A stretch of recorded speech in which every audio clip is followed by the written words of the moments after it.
I just returned from a fantastic astrophotography workshop in Joshua Tree National Park where I brought along the Canon EOS m50, their newest mirrorless camera, using it as a vlogging tool and recorded a full review there for you all. But the real meat of the review, it's got no audio.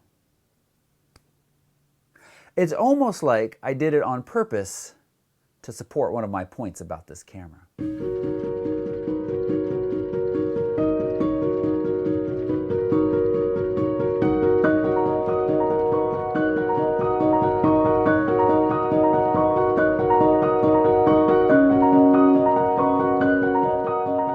Alright, so you don't get to hear me talk about the EOS m50 in Joshua Tree. It's okay, life goes on. I don't have anyone to blame but myself. I'll talk about a contributing factor that's a fault of this camera, but really, if these clips were that important, I should have double checked that they all had audio. But let's take a deep breath, step back for a minute, and talk about this little camera.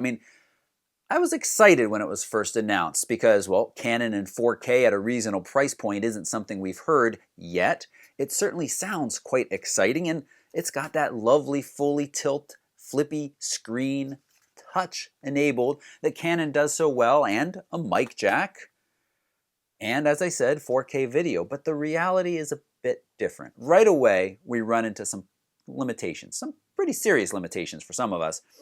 When you shoot 4K, on top of this being an APS-C sized camera, you get an additional crop, which ends up more than doubling your focal length. It's getting towards tripling it. And if you're using this as a vlogging camera, it becomes difficult to hold out at arm's length and not be just ahead. And, well, you might scoff at kids these days walking around vlogging to the camera.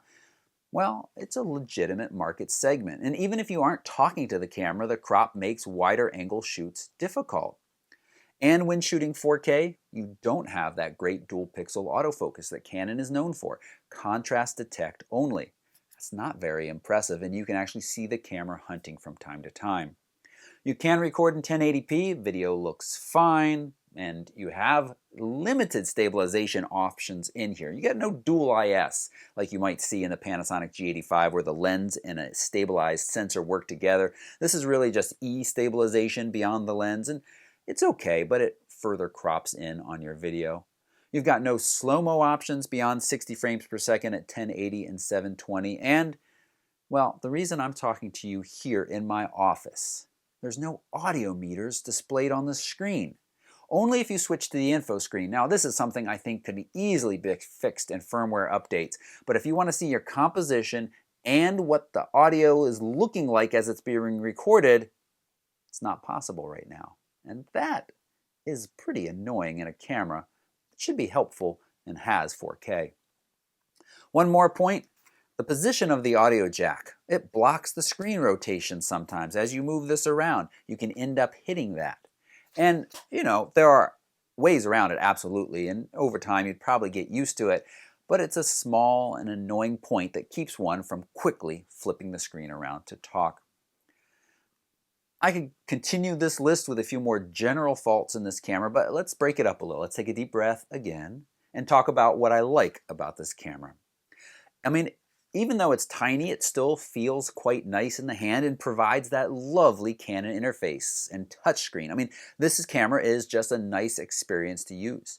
Image quality is very good. It offers that new CR3 RAW format as an option, which saves you a little bit of space, although honestly, it's not like these files are huge and you might sacrifice a tiny bit of quality for that space savings.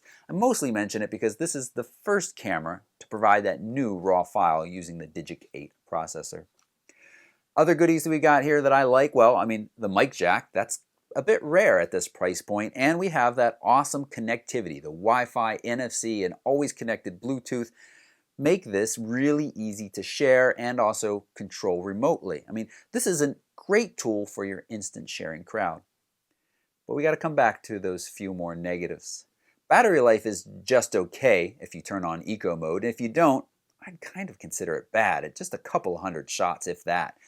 And you can't charge over USB. I'm seeing that in more and more cameras. It's a nice feature to have in a small, compact travel camera, being able to plug in anywhere, anytime, as long as you got a USB cord, even to USB batteries.